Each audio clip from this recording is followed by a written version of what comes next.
son père avec ses deux frères, il se noie dans la mer. Il crie au secours et elle est partie chercher les trois. Elle a pris les deux avec les deux mains, les deux frères avec les deux mains et son père par la bouche. Et en même temps, elle a entendu alors sa mère à la maison. Elle a répondu et là, ça l'a laissé alors tomber son père. Et depuis, elle a décidé de rester dans les pagodes pour les prières. Elle est devenue après la Dame Céleste, la déesse protectrice des pécheurs. C'est pour ça que vous avez vu déjà le tableau qui décrit une scène où la Dame Céleste descend depuis les ciels pour sauver les pécheurs dans le temple de congrégation chinois de Fujian à Hoi An. Ici, c'est le même genre du temple. Et c'est la pagode de la Dame Céleste et c'est la maison commune chez les Chinois qui habitent le quartier.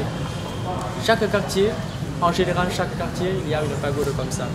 Ici, c'est la pagode qui date depuis le XVIIe siècle. Et vous voyez les pièces là-haut.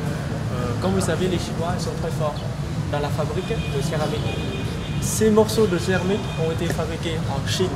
Qui ont été amenés ici et qui datent depuis cette époque-là. Ils ne sont pas abîmés par la guerre américaine, chinoise, avec les Français, avec les Américains ici. Et voyez, là, ce sont les objets qui datent depuis cette époque-là. Vous allez voir tout à l'heure la lettre d'un commandant en chef français, le commandant supérieur qui a demandé, de Saigon, qui a demandé à ces soldats de ne pas gêner la pagode là-bas, en face, à gauche. Ici, vous voyez tous les objets qui datent de cette époque-là.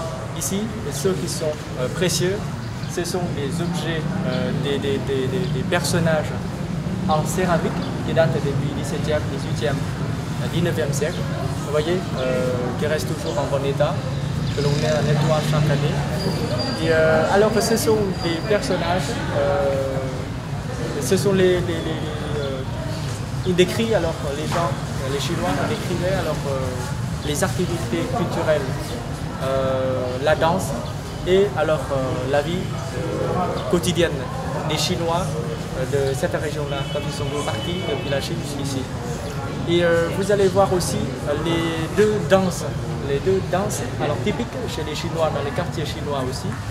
Alors c'est la danse de lion à l'occasion de la fête du tête que l'on brûle le pétard. Vous voyez, la danse de lion, une danse et une rentre dans chaque famille pour souhaiter une bonne année chinoise. Et alors les gens ils mettent dans un panier de l'argent pour souhaiter, pour remercier. Et eux, ils apportent le bonheur avec la danse. Et eux, ils ramènent aussi un petit peu d'argent comme la donation de chaque famille. Et là, c'est la danse de lion. Il y a une personne qui est dans le rôle d'un Bouddha du bonheur. Vous voyez, le Bouddha du bonheur, c'est un Bouddha qui a le gros ventre pour dire qu'il a bien mangé. Le gros ventre, c'est le symbole de la prospérité. C'est quoi le vœu de la nouvelle année chez nous? Vœu de prospérité, du bonheur et de fécondité. Ça veut dire, vous savez que le Vietnam, c'est un pays agricole. Et donc, tout dépend des main-d'œuvre. Et la fécondité, c'est le signe de bonheur pour avoir beaucoup de main-d'œuvre, du travail. Et donc, c'est pour ça, quand on souhaite une bonne année, du bonheur, de la prospérité et de fécondité. Et alors, le gros ventre, c'est pour dire qu'il mange beaucoup et il est riche.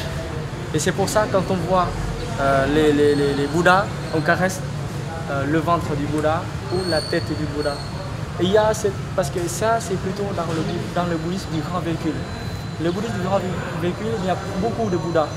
Et dans le grand véhicule, il y a alors les Bouddhas de 3 airs, on appelle, qui restent tout au fond de la pagode.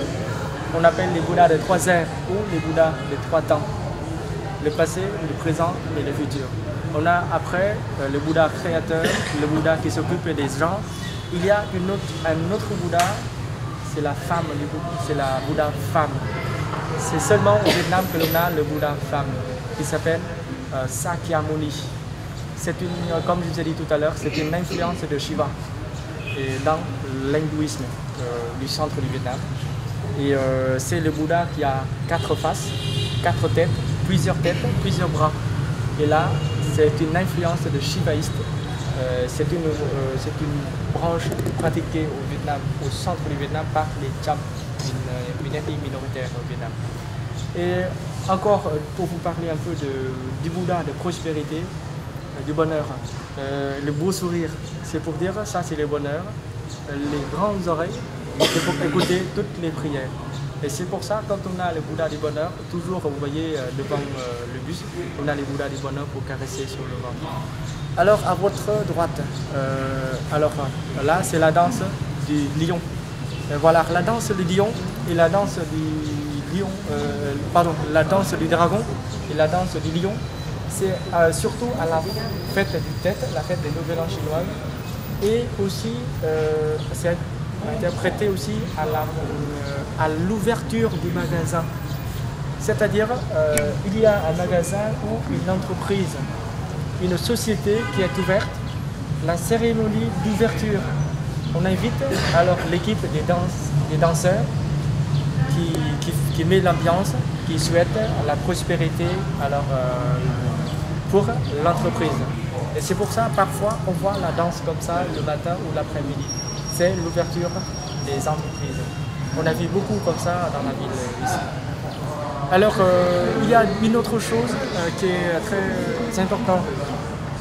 C'est voyez là, les trucs contre l'incendie dans les bateaux.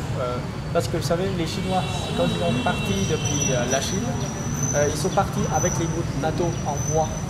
Et c'est pour ça, l'incendie, c'est la crainte, c'est l'inquiétude chez eux. Et c'est pour ça, les trucs en bronze là-bas. Ça date depuis 17e, 18e siècle. Voilà, vous voyez là. C'est pour contre les... C'est-à-dire c'est une sorte de pompe. On pompe l'eau dans la mer pour asperger les bateaux. Voilà, pour contre l'incendie. Et là, c'est l'hôtel. Donc c'est comme l'autre pagode.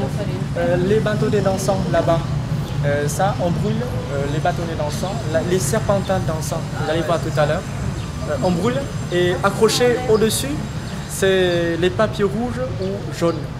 C'est au-dessus, on écrit le nom à qui on voulait faire, le nom de la personne à qui on voulait faire les prières et les vœux au-dessus.